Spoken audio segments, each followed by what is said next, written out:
दुर्भाग्य विजेता लॉरेंस मान। सन 1958 में सर्दी का एक दिन था। सर्दी अपने पूरे यौवन पर थी। भारी बर्फबारी हो रही थी। अमेरिका के मिनेसोटा में एक किसान लॉरेंस मान अपने ट्रक पर बाजार से लौट रहा था। उसके पड़ोसी फ्रैंक रिडल के फार्म हाउस के आगे सड़क बर्फ से बुरी तरह ढक चुकी थी। गाड़ी को आगे बढ़ाना संभव नहीं था। इसलिए लॉरेंस ने अपना ट्रक पड़ोसी के गैरेज में ही छोड़ दिया और पैदल ही अपने फार्म की ओर चल पड़ा। उसका फार्म वहां से लगभग 1 मील दूर था। लॉरेंस को क्या पता था कि इस 1 मील की दूरी को वह अपने पांवों से जीवन भर पार नहीं कर पाएगा। लॉरेंस के मोटे ओवरकोट पर बर्फ रुई की तरह जमकर उसे भिगा रही थी। वो बुरी तरह कांप रहा था। उसके भारी भरकम शरीर के बोझ से पांव बर्फ में धंस रहे थे। रास्ते के किनारे उगे हुए चिनार के पेड़ तेज हवा और बर्फ की मार से अधमरे हो रहे थे। लॉरेंस ने अपने ओवरकोट के कॉलर उठाए और तेजी से कदम बढ़ाने लगा। उसी समय दाहिनी ओर से बहुत जोर से आवाज आई। इससे पहले कि वो संभल पाता, एक भारी चिनार का पेड़ टूटकर उस पर आ गिरा। लॉरेंस बेहोश होकर गिर पड़ा।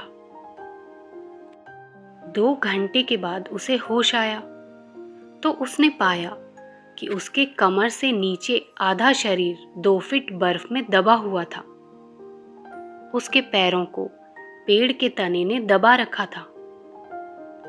उसने अपने पड़ोसी को सहायता के लिए पुकारा, लेकिन दुर्भाग्य से वो भी उस दिन फार्म पर नहीं था। जानवर खरीदने के लिए बाजार गया हुआ था।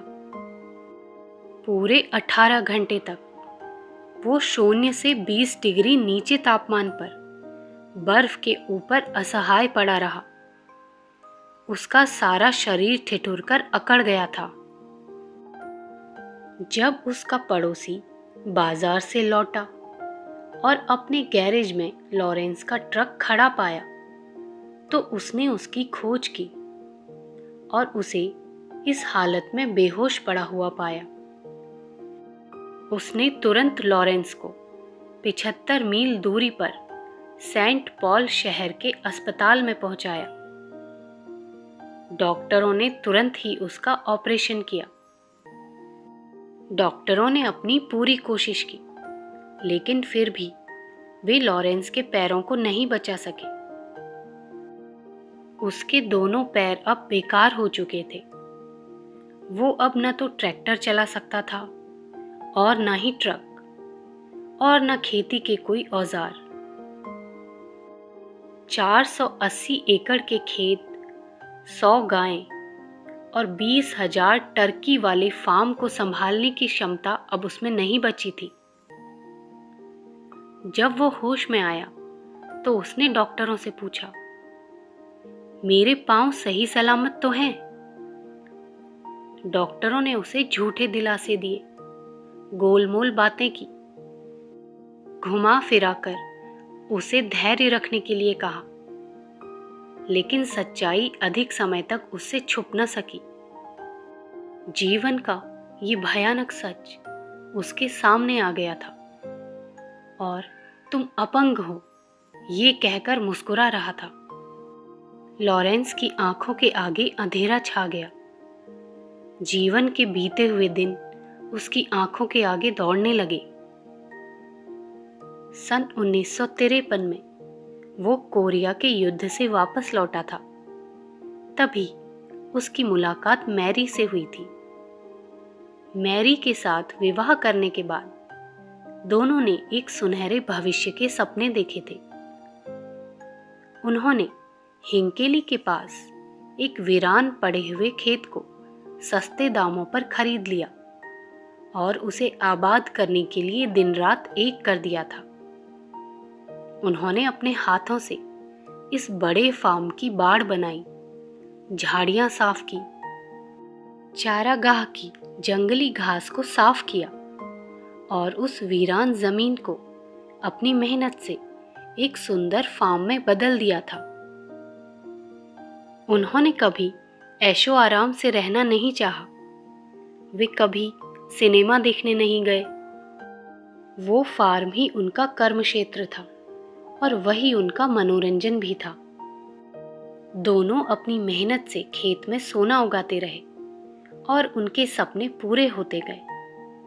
उन्होंने एक बहुत अच्छा फार्म हाउस भी बना लिया, खेत आबाद कर लिए जिनमें वो बहुत अच्छा अन्न उगाते थे।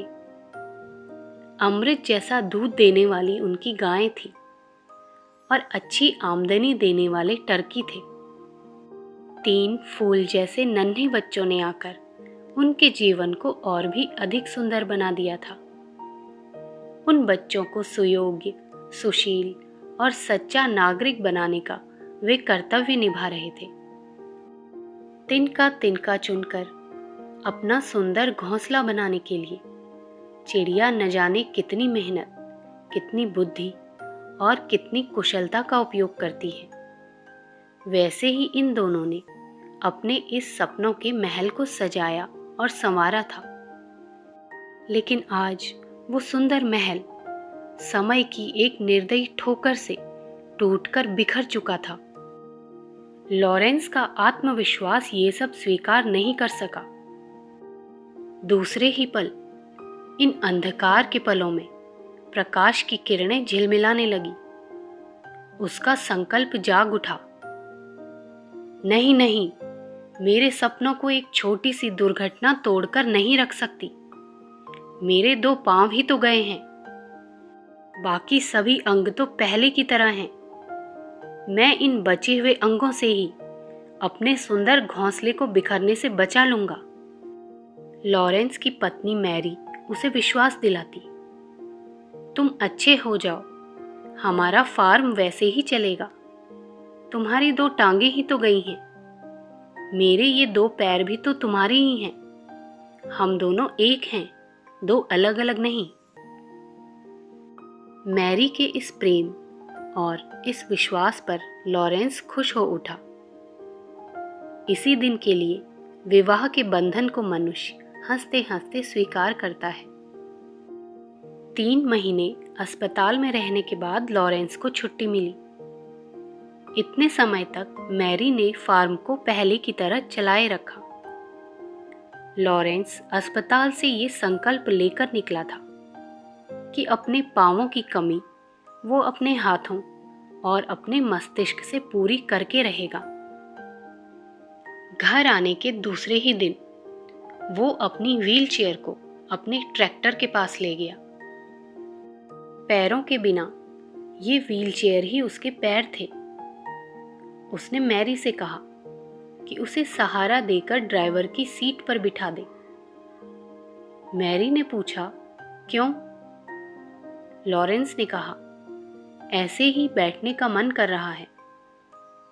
मैरी ने उसे ड्राइवर की सीट पर बिठा दिया। सीट पर बैठते ही लॉरेंस ने इंजन स्टार्ट कर दिया। मैरी चिल्लाती रही, पर वो कब सुनने वाला था। उसने पैरों से संभाले जाने वाले ब्रेक को हाथों से संभालते हुए ट्रैक्टर चलाया। इस काम में उसे बहुत असुविधा हुई, यहाँ तक कि कई बार वो ट्रैक्टर से गिरते गिरते बचा। कमजोर और 3 महीने तक अस्पताल में रहे शरीर पर एकदम भार पड़ने से उसे फिर से अस्पताल जाना पड़ा।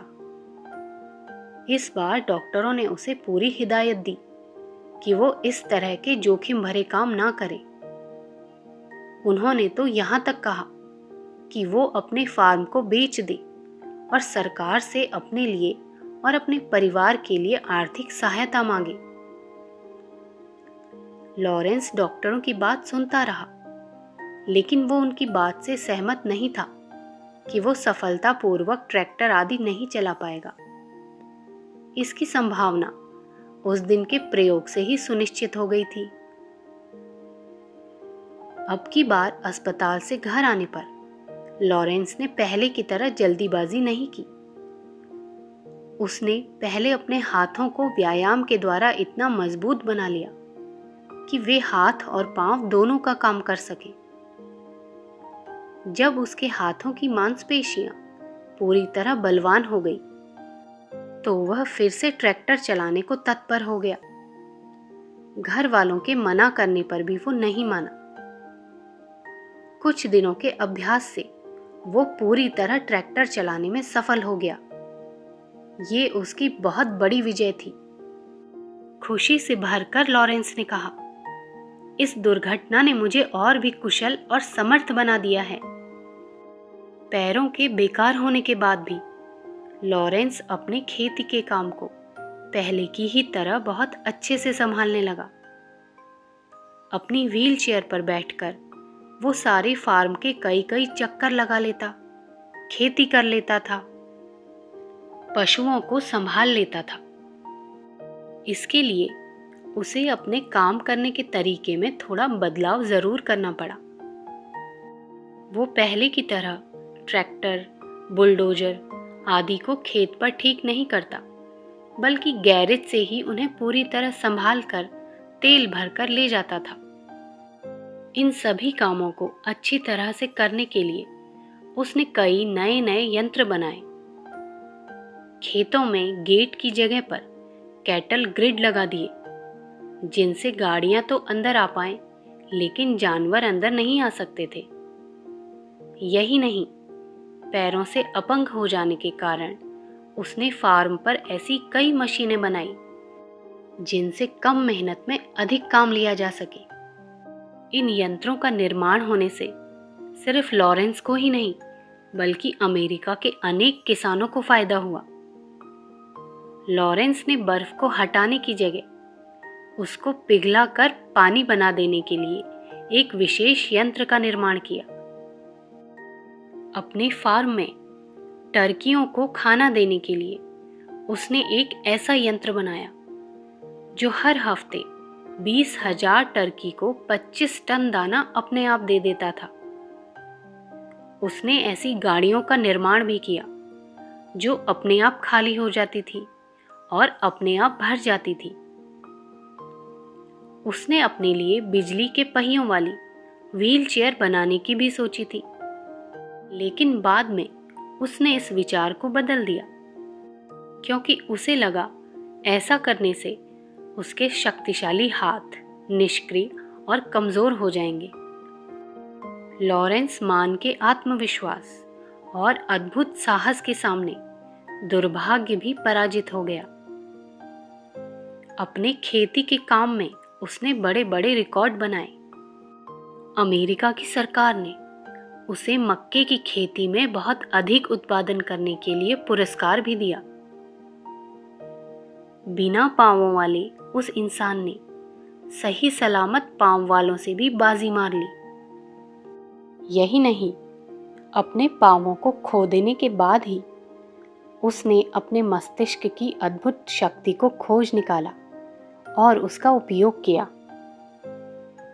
लोग उसके नए नए उपकरणों, समय और मेहनत बचाने वाली मशीनों की जानकारी पाने के लिए उसके फार्म पर आते थे और सलाह मशवरे के लिए उसे अपने पास बुलाते भी थे। किसानों के निमंत्रण पर वो बड़े बड़े कार्यक्रमों में जाने लगा और खेती से संबंधित जानकारी उन्हें देने लगा। अमेरिका के हजारों किसानों ने लॉरेंस की बुद्धि और मानसिक क्षमता का फायदा उठाया। लॉरेंस ने अपनी बुद्धि और अपनी मेहनत से सिर्फ अपने और अपने परिवार का ही भविष्य सुंदर नहीं बनाया, बल्कि पूरी दुनिया के लिए एक उदाहरण बनकर दिखाया कि मनुष्य में वह क्षमता है जिससे वो अपंग होते हुए भी अपने स्वप्नों को पूरा कर सकता है। कष्ट, कठिनाइयाँ और दुर्घटनाएं मनुष्यों के धैर्य, श्रम, साहस और पुरुषार्थ की परीक्षा लेने के लिए आते हैं। जब भी किसी मनुष्य के कदम इनको देखकर डर और आशंका से लड़खड़ाएंगे, तो लॉरेंस का ये उदाहरण उन कदमों को नई शक्ति देगा, उनके मन में नई उमंग भरेगा और उनके मस्तिष्क में नई क्षमताओं का विकास करता रहेगा। संदर्भ: मनोबल के धनी व्यक्तित्व, भाग 1। लेखक: पंडित श्रीराम शर्मा आचार्य जी।